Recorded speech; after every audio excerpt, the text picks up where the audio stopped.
Yeah, back on the SportsMax Zone, we turn our attention to track and field. Olympic relay gold medalist Briana Williams showed up and showed out at the J3's Budapest Quest #2 meet at the National Stadium in Kingston, Jamaica on Saturday. Here's Lance Whitaker. No, today he's not at the track. He's recapping an emotional night for the sprinter. It truly felt like the road to Budapest has officially started for Briana Williams after the Olympic relay gold medalist sped to a season's best 11.04 seconds to win the women's 100 meters. A raw display of emotions for the 21-year-old who spoke candidly about her performance. Oh my gosh, I'm just out of words right now. I mean, this whole week I've been practicing on my top end speed and my technique in the last part of the race, and just keeping relaxed, and that was all I want to do and execute well. Relief turned swiftly to gratitude, with Williams speaking glowingly about the work being done behind the scenes with her coaching team. Oh yeah, definitely. All season we've been working very, very hard. My two coaches, Gregory Little and Michael Frater, I have to thank them a lot. They've been working on me no matter what, no matter the results from before the meet. Back in last week or the month before, we always worked every time. Worked on the things that were bad in the last races. And here we are now at the season best and a great finish.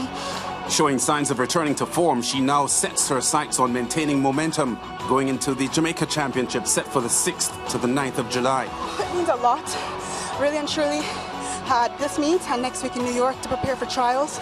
And I'm so happy that I'm now at the spot where I want to be. So I have to thank God for bringing me here. Optimism, reflection, and a steely resolve to keep improving. It's full speed ahead for Briana Williams on the road to Budapest.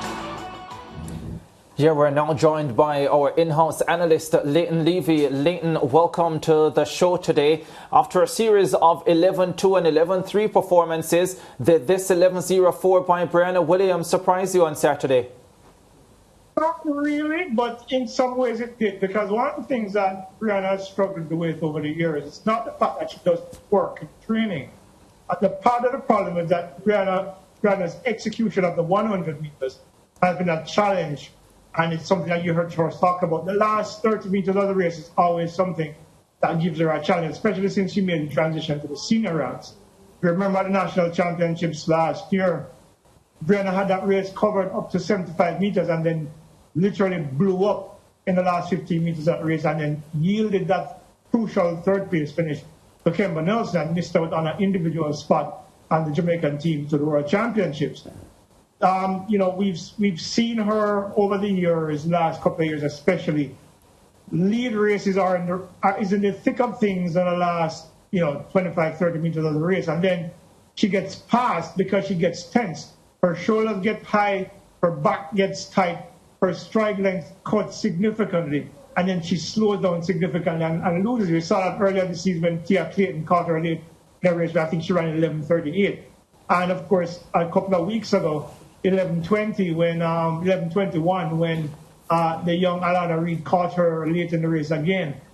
On Saturday, what we saw was somebody who was beginning to understand how to relax in that last 30 meters. And I think she spoke to it after the race about maintaining your mechanics, maintaining your discipline, and of course, ensuring that you're relaxed, because when you're not relaxed, you're not able to exude the amount of power that your body is requiring to maintain that speed through the line. And I think she's finally beginning to learn that. Of course, New York next week is going to be a true test of her ability to do that under stress, when the quality of the performance she'll be running against is significantly higher. Yeah. How do you see what's possible for Briana when it comes to the Jamaican Championships July 6th and 9? How different are you seeing those prospects now after this 11-0-4 effort? A lot will depend on if she's still able to maintain that level of relaxation that we saw in the last 30 on Saturday, because it's going to be a bang-up championship, because of the change in camp where she's had to readjust to adapt to a new program. She's going to be up against a Natasha Morrison, who has been running well, a Kemba Nelson, the Clayton twins, possibly Akira Nugent, who's also might be doing the double, and a number of other youngsters coming through will be running equally as fast. The difference is going to be who's able to execute well. Based on what we saw on Saturday night and what she does in New York next week, will determine how prepared she is to be able to hold off those other challengers and secure an individual spot on that team to Budapest in the summer. So it's going to be a lot. It will depend on what she does next week in New York. I think if she can maintain that level of relaxation and break 11 seconds finally, and of course come out of that race healthy, because she's had her injury issues so far this season, of course hamstring and of course other injuries that have hampered her progress this season.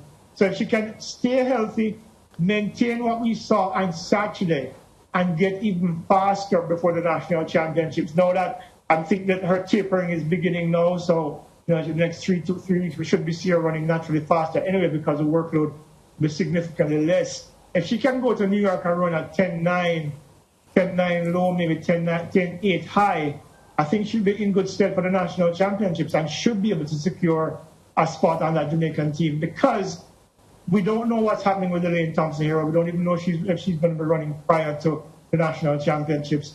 And based on the times that she's delivering right now, she probably has just a slight lead over the rest of the pack going into the national championships. Remember, Shelley Fraser-Price does not need to run. She'll be running because she needs the races. But Sherika Jackson definitely will be there. And Natasha Morrison is probably the second best female sprinter for us so far this season. We've been looking, and not Natasha Morrison, sorry, Shasha Forbes, who is right in the thick of things. So Briana needs to be able to get ahead of those two. Yeah, and don't forget Alana Reid, the junior who has just gone pro, 15 seconds late and very, very Absolutely. quick. What did you make of Briana's reaction and emotional discussion with the SportsMax team?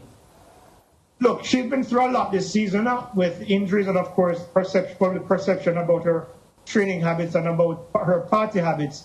So I think this is a moment of redemption for her. And you saw the emotion, because she had to contend with all of that, the underlying rumors on the street, and of course the challenges that she's faced physically and mentally.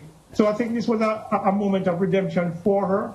And I think it's a good place for her to be now, that she's been able to make that breakthrough to show that she has not lost it. She's just making a step forward at the right time, it seems.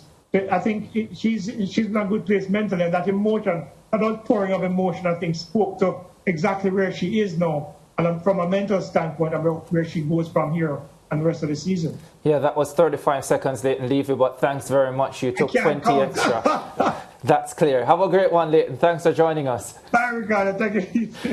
We'll take another break, interactive, when we return.